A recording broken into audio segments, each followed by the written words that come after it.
Thank you, John. Good morning, everyone.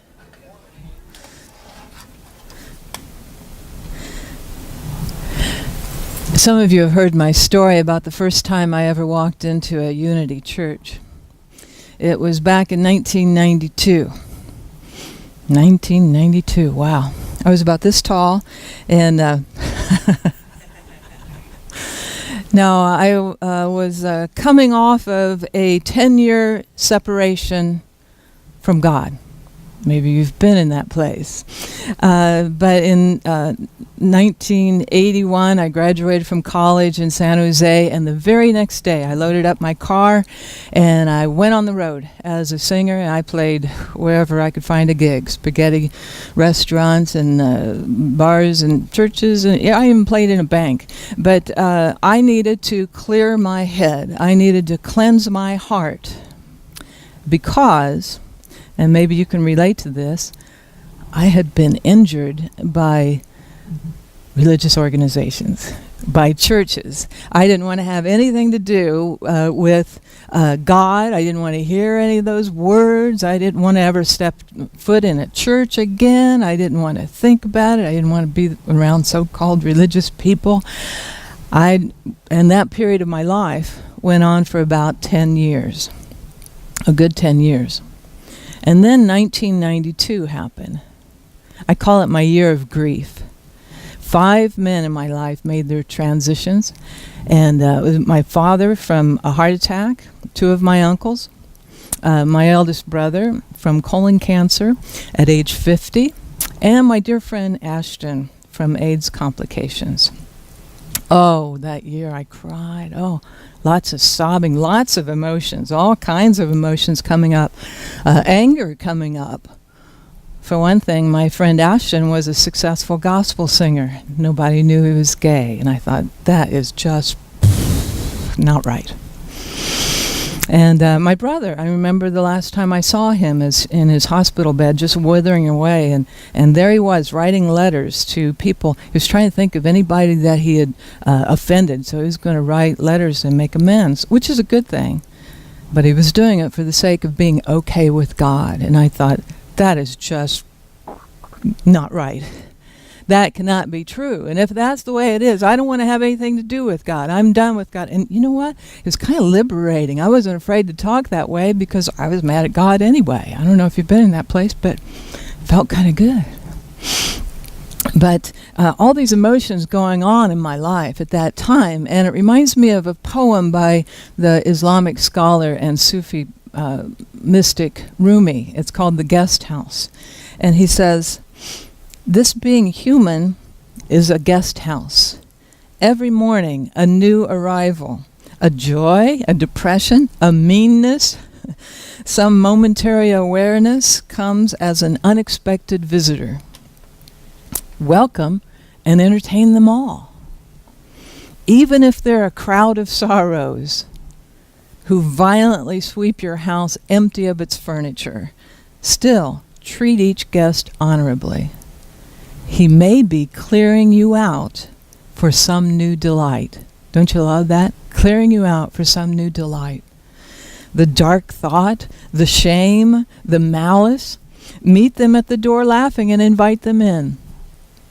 Be grateful for whoever comes, because each has been sent as a guide from beyond.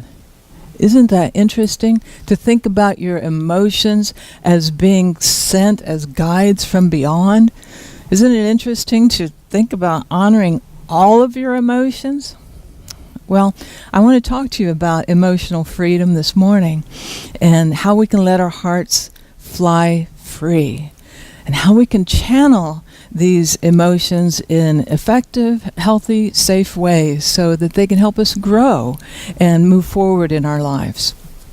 For example, anger. Some of us might have grown up believing that it was inappropriate to have anger, let alone express it. And maybe for that reason, we never really learned how to express strong emotions like that powerfully, but not with the aggression. We don't have to be like 3-year-old toddlers throwing temper tantrums, or a rageaholic that just spews their angry outbursts at the simplest things like highway traffic. We can channel these emotions in healthy ways, clearly and cleanly, kind of like a rainstorm.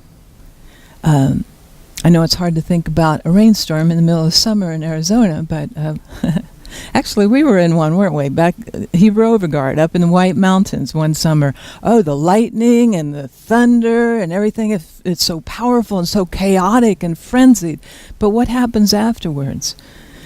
Everything is just kind of calm, and there's a peacefulness, there's a freshness and a newness. It's as if the situation dissipates and the problem solved. So we can express strong emotions like that in effective ways, cleanly and clearly like that. Or how about sadness? I know from experience, expressing sadness can be very difficult, can be very painful, but it can be also very cleansing. You do notice that tears are made of salt water, just like the ocean. And tears can cleanse us and purge our souls and our hearts in cleansing ways, just like water can soften hard earth and clay. A recent study found that tears possess stress hormones and the toxins associated with stress. So when we cry, we're excreting those stress hormones. Another recent study found that crying helps the production of endorphins. We've talked about endorphins before. Those are our feel-good hormones. Endorphins are also our body's natural painkillers. So, just from those two studies, crying helps us to get rid of those stress hormones and the toxins that build up as a result of stress, help us to resolve our grief, and they help us to feel better and to release our bodies from pain. You know, most of us grew up in a society that felt uncomfortable with tears. Most of us grew up in a society that taught us that we were weak if we cried. But a new understanding is coming forward. A new enlightened paradigm is emerging as a result of all this new information and studies like the two I just shared with you. Now, a powerful man and a powerful woman know the benefits of crying. They're aware of the strength that brings. Our feelings are here to show us that we're alive. As Krishnamurti said, we're here to experience our own humanness. And feelings are a big part of that humanness. If we disallow or suppress our emotions, then we begin to feel numb and lifeless, and we're set up for boredom and depression. But if we express these feelings, even our strong feelings like anger and sadness, if we do it in safe and healthy ways, then those feelings show us that we're alive, that we're not dead, we're alive. It's like feelings are like a resurrection, resurrecting us, lifting us up to new life. So sometimes it's good to do an emotional cleanse, or what I'd call an emotional detox, so that these feelings don't get stuck and then turn in towards our physical bodies. So how do we do that? How do we do an emotional cleanse or emotional detox? Well, some people scream into their pillows. You ever done that? Or heard of that therapy? Some people get in their cars and they roll up the windows and they scream at the top of their lungs. You ever done that? I just realized I'm going like that. We don't do that anymore, do we? Is it called rolling up if we hit a button? I don't know. A good way of detoxing is to journal or to write out those feelings. And then I would suggest creating your own personal ritual to burn that piece of paper and to offer it up to the wind. But a more powerful way of doing an emotional detox is deep breathing, especially with the assistance of somebody who's trained in breath work. But as I often say, the way you breathe is the way you live. And full, free breathing is the key to enhancing our physical, mental, and emotional well-being. When we breathe fully and freely, we're in this expansive now moment, present moment, with not remembering the past or worrying about the future, just being and breathing. Breathing in the gifts of the universe and breathing out, giving back. Kind of makes you want to take a deep breath, doesn't it? You want to take a deep breath with me and just allow your stomach to open up, just like a balloon, filling with air and allowing all this prana life energy in, and then exhaling, letting it all out, giving back to the universe. But probably the most powerful way of doing an emotional detox is forgiveness. And last week I shared with you a little bit about the Lord's Prayer, and we know that there's a line in the Lord's Prayer about forgiveness. But when you look at the Lord's Prayer in the context of Jesus' teaching, you realize that it's not addressed to a God somewhere out there far, far away. It says, "Our Father who is in heaven." Actually, it says the heavens. It's the Greek word uranos, which literally means the expansion. Our Father who is in the expansion. Isn't that cool? And where is this expansion? Within. So we go within and we realize that we're in the presence of the divine.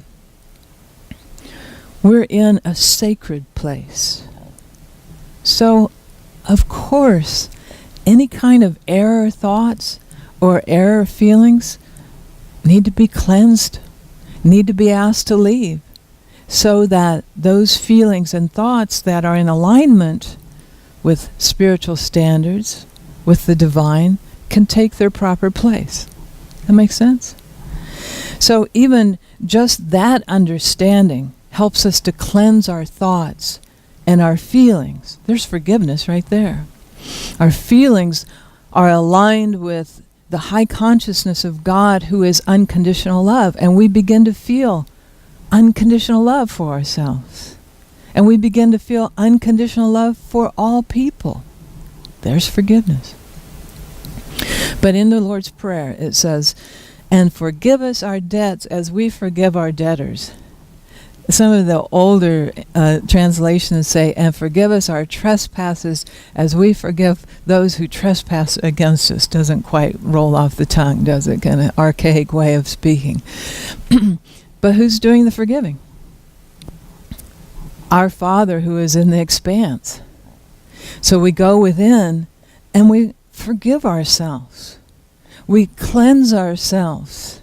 We forgive our debts or our trespasses or our sins, however you want to say it. We clear out those error thoughts and those error feelings.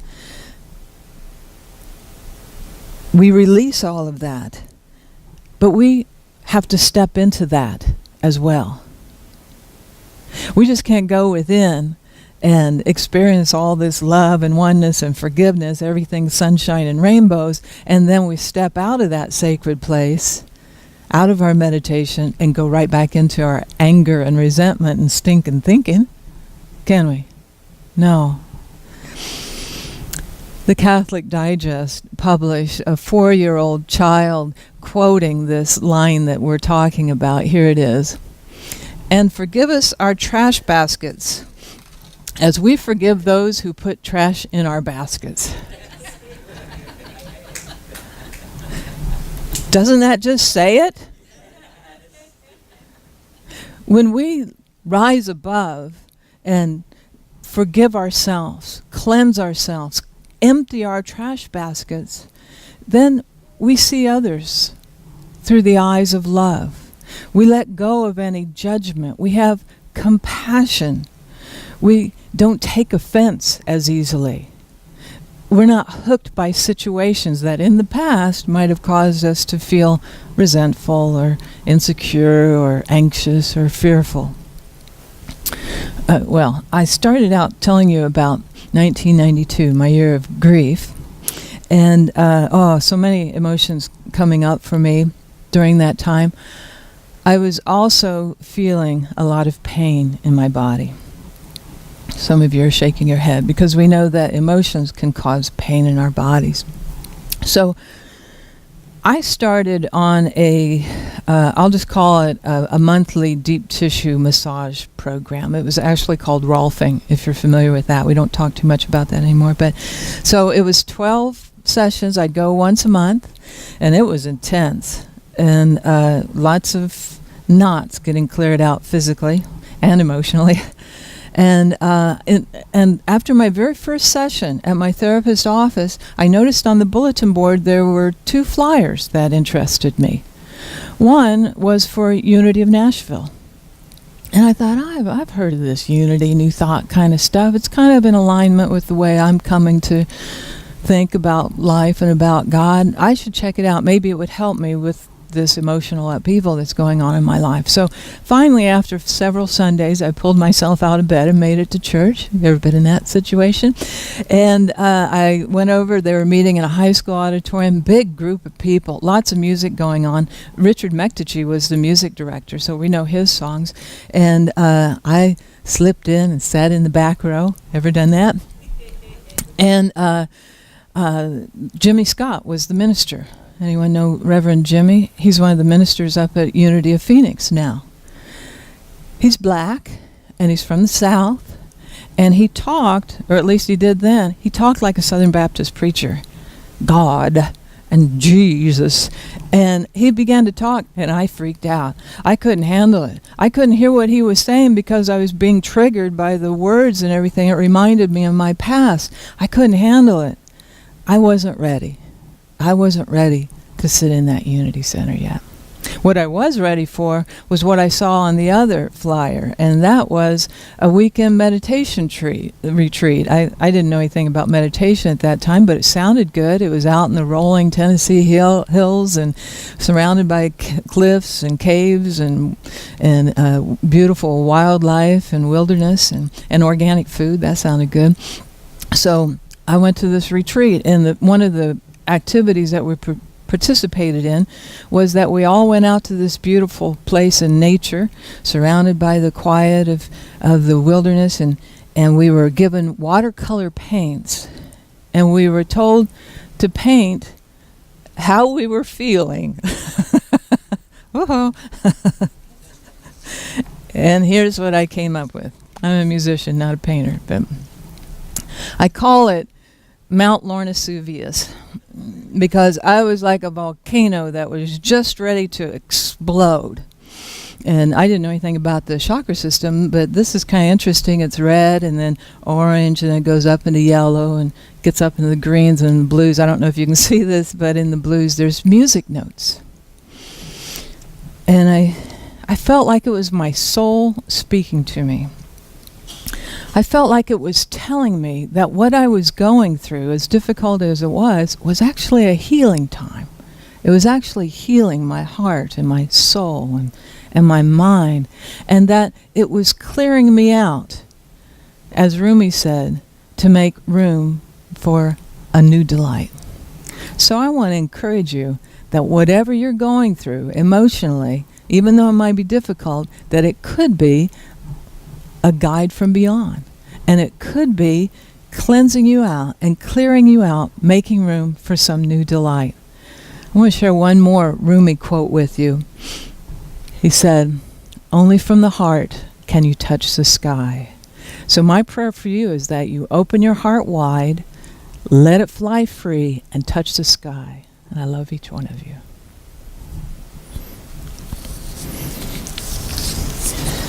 Okay, so let's go into a contemplation time. We're going to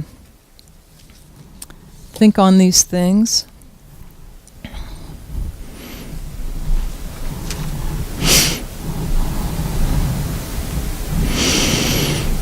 Thinking about matters of the heart.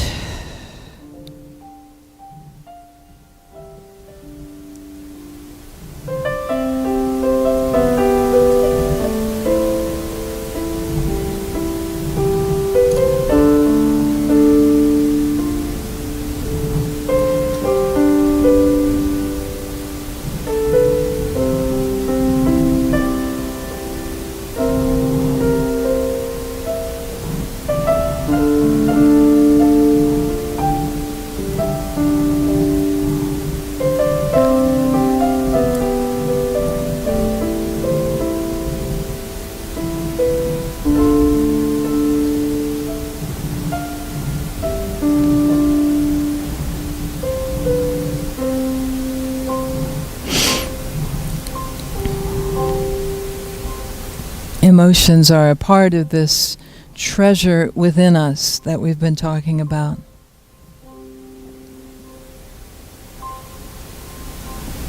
This framework of vibrational energies.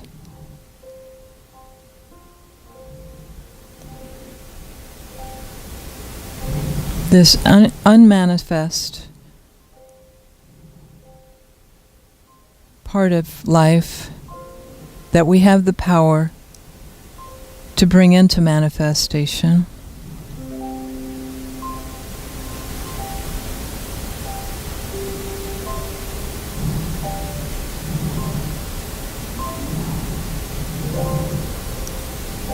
I just want to give you the opportunity right now to call forth any emotions that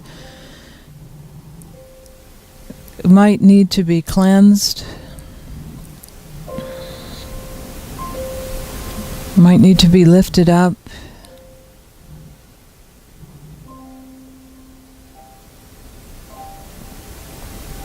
To be forgiven.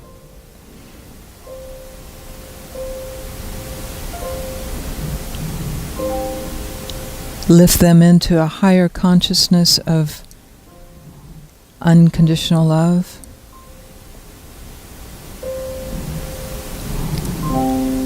Perfect peace.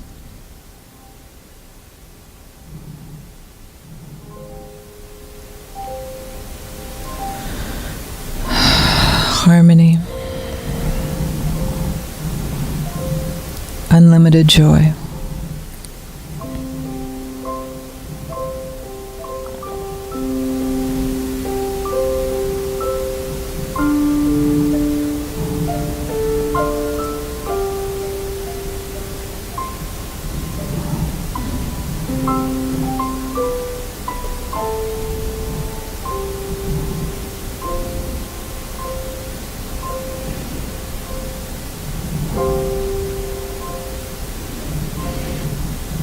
Just take a deep breath.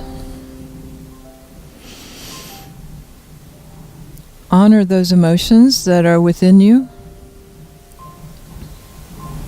Just like welcome guests.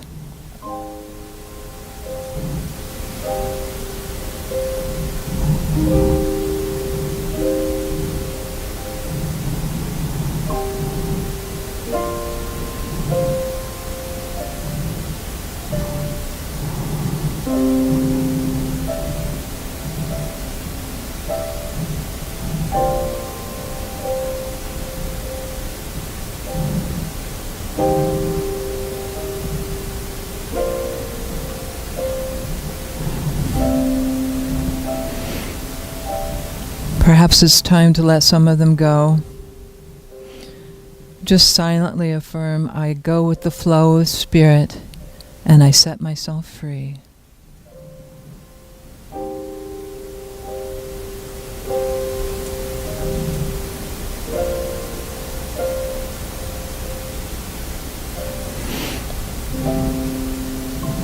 And in this place, just silently give a word of gratitude for life.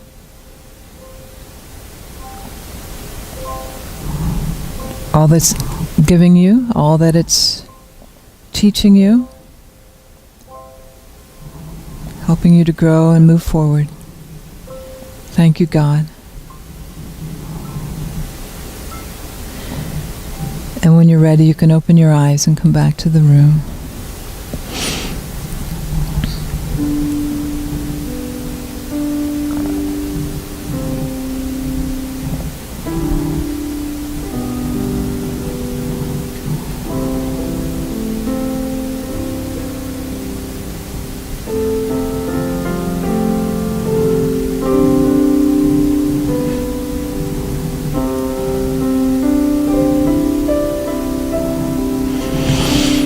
As we go into our offering time, I just want to take some time just to feel the blessings that we all have. There's a little song by Karen Drucker.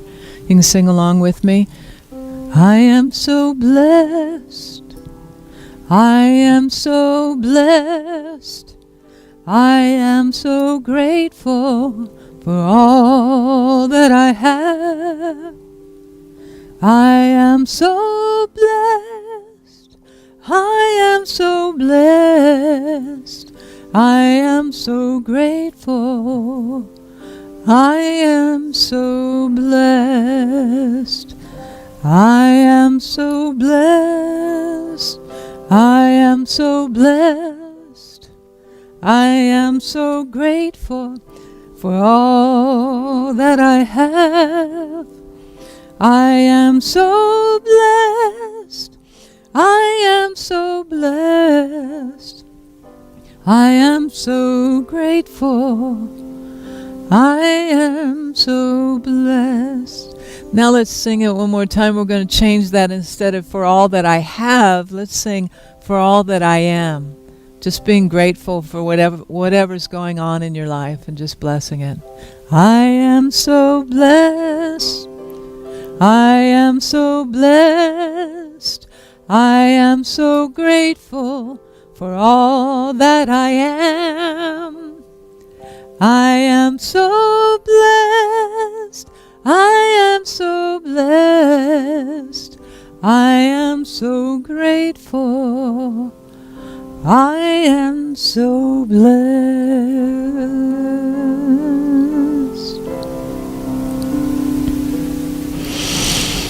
So let's take our gifts in our hands and let's say our affirmation together.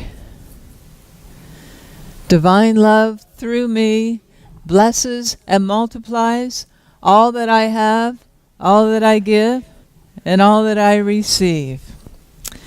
So I hope you'll indulge me. There's a song by